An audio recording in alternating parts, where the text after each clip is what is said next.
আমাৰ বড়োলেণ্ডবাসীৰ কাৰণে এটা ঐতিহাসিক দিন আৰু খুব শুভ দিন। আজিৰ দিনত আমাৰ ভাৰতৰ ৰেল তথা ব্ৰডকাষ্টিং মিনিষ্টাৰ গুৱাহাটীলৈ আহি আমাৰ অসমৰ মহামহিম ৰাজ্যপাল লক্ষ্মণ প্ৰসাদ আচাৰ্যজী তেখেতৰ লগত আৰু লগতে আমাৰ অসমৰ লোকপ্ৰিয় মুখ্যমন্ত্ৰী ডক্টৰ হিমন্ত বিশ্ব শৰ্মা ডাঙৰীয়াৰ লগত একেলগে আমাৰ কোকৰাঝাৰৰ যিটো দূৰদৰ্শন আমাৰ যিটো আকাশবাণী কেন্দ্ৰ আছিলে সেই আকাশবাণী কেন্দ্ৰটো কেপাচিটিটো বঢ়াই পেলাই ইয়াত 10 কিলোৱাট ট্ৰান্সমিটাৰ ইয়াত চেংচন কৰিছে। আৰু দীঘলীয়া এটা আমাৰ সকলোৰে দাবী আছিল যে কোকৰাঝাৰৰ দূৰদৰ্শন কেন্দ্ৰটো ইয়াত মানে কি কয় কেপাচিটি বঢ়াব লাগে, দূৰদৰ্শন কেন্দ্ৰটো সক্ষম কৰিব লাগে আৰু আকাশবাণী কেন্দ্ৰটো ইয়াত কেপাচিটিটো ইয়াত বঢ়াব লাগে।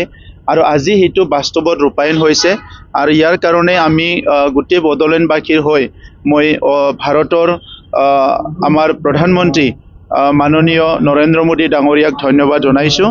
আৰু এই ৰেডিঅ' চেণ্টাৰ যিটো FM ৰেডিঅ' চেণ্টাৰৰ দ্বাৰা এতিয়া সকলো ৰিয়েল টাইম মানে সঠিক সময়ত দেশ বিদেশত হৈ থকা বিভিন্ন ঘটনা পৰিঘটনাবিলাকৰ যিটো নিউজ সেইটো ৰাইজে পাবলৈ সক্ষম হ'ব। ইয়াৰ লগতে চৰকাৰী বিভিন্ন নটিচবিলাক, বিভিন্ন ইনফৰমেশ্যনবিলাক, বিভিন্ন পলিচিছবিলাক যিটো নেকি ৰেডিঅ'ত ডাইৰেক্টলি প্ৰচাৰ কৰা হয় এইবিলাক ৰাইজে সময়ে সময়ে সঠিক সময়ত পাবলৈ সক্ষম হ'ব। আমাৰ অঞ্চলৰ বিভিন্ন নিউজবিলাকো ৰাইজে সঠিক সময়ত পাবলৈ সক্ষম হ'ব। গতিকে আজি মই আমাৰ কোকৰাঝাৰ আকাশবাণী কেন্দ্ৰত যিসকলে কাম কৰি আছে তেখেতসকলকো মই মোৰ তৰফৰ পৰা অভিনন্দন জনাইছোঁ।